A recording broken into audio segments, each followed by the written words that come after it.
Bentornati in un nuovissimo appuntamento con le previsioni meteo. L'irruzione artica di matrice marittima ha portato delle forti nevicate soprattutto sulle Alpi, sui settori prealpini e in modo particolare sul settore appenninico tosco-emiliano. Qui sono caduti ben oltre 50 cm di neve, con neve a bassa quota che si è spinta sul Piemonte fino a 200 metri e apparizioni nevose anche attorno ai 600-700 metri sul resto dei settori. Condizioni di tempo instabili che continuerà fino alla giornata di venerdì, in modo particolare soprattutto sulle regioni settentrionali e il settore appenninico centrale, con freddo artico che si allontana verso nord lasciando spazio a correnti più miti da sud-ovest. Dando uno sguardo infatti all'evoluzione prevista nel corso dei prossimi giorni, un'evoluzione termica, notiamo come il freddo artico si attenuerà nel corso dei giorni. Infatti giovedì e venerdì il freddo artico tenderà ad attenuarsi e spingersi verso i paesi del nord Europa, ma soprattutto sull'Europa occidentale. Qui si riverserà aria fredda di matrice artica. Quest'aria fredda calerà appunto per la formazione di un vortice profondo tra la Spagna e la Francia, mentre correnti più miti da sud-ovest avanzeranno verso la penisola proprio nel weekend tra sabato e domenica, seppur sulla Val Padana resisterà ancora un cuscinetto fresco che manterrà le temperature comunque ancora piuttosto fresche, specie nei valori massimi soprattutto sul Piemonte. Ma come notiamo la giornata di domenica, come vedete nelle ore pomeridiane, assisteremo a una vera e propria rimonta anticiclonica di matrice subtropicale con temperature sopra la media di 8 gradi sul centro Europa, altrove invece sul resto d'Italia sopra la media solamente di 4 gradi. Ma la giornata di domenica sarà in gran parte sull'Italia calda, specie sulle regioni centrali e del sud. Assisteremo a temperature tra i 26 e i 28 gradi, insomma valori tipicamente da maggio, sono valori che rimarranno tali anche nel corso di inizio settimana, quando questi valori raggiungeranno picchi di 25 gradi anche sulla Val Padana. Sulla Val Padana i valori saranno più bassi rispetto alle zone del centro e del sud Italia, proprio perché resisterà ancora un cuscinetto fresco che manterrà le temperature non troppo alte e rimarremo sulla media al nord. L'anticiclone resisterà e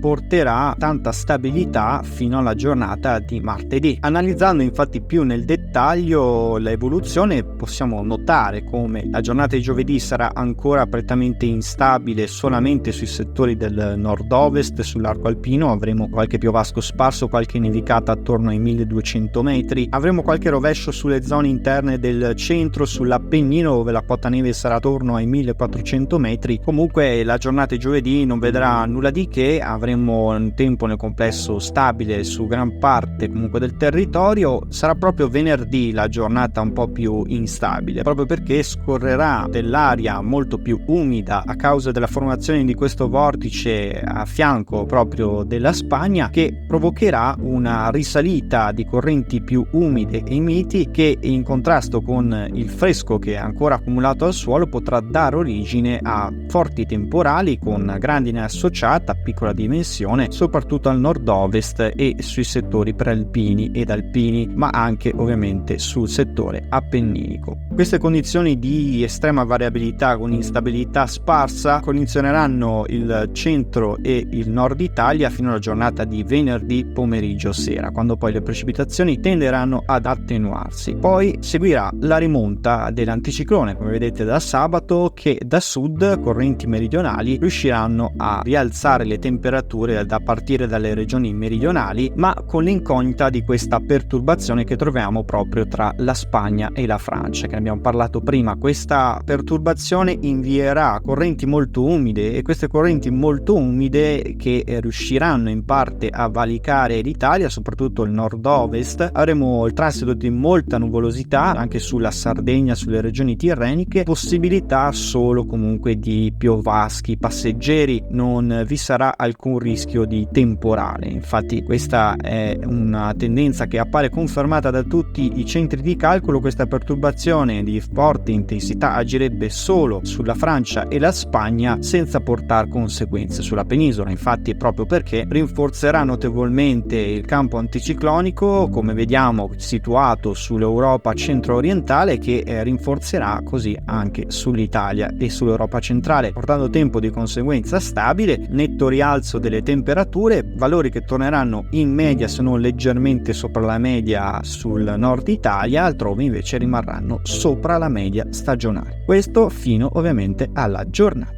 di martedì 30 aprile. In conclusione proprio del mese di aprile, quando poi però a partire dal 1° maggio giungerà una nuova perturbazione, come vedete collegata adesso a una ulteriore perturbazione atlantica in formazione sull'Europa occidentale. Questo flusso atlantico provocherebbe la risalita di forti temporali a causa della formazione di un nucleo sul Golfo del Leone che invierà questi forti temporali e rovesci dalle regioni tirreniche, comprese anche la Campania, fino a tutte le regioni settentrionali, con rischio di grandinate, forti temporali associati a grandini di medie dimensioni, e quindi il rischio potenziale per l'inizio di maggio si avrebbe quindi condizioni di instabilità piuttosto diffusa su gran parte delle regioni settentrionali, ma ovviamente anche sulle regioni tirreniche. Questa è ovviamente una tendenza da confermare, che vedrebbe comunque temperature ritornare in media col periodo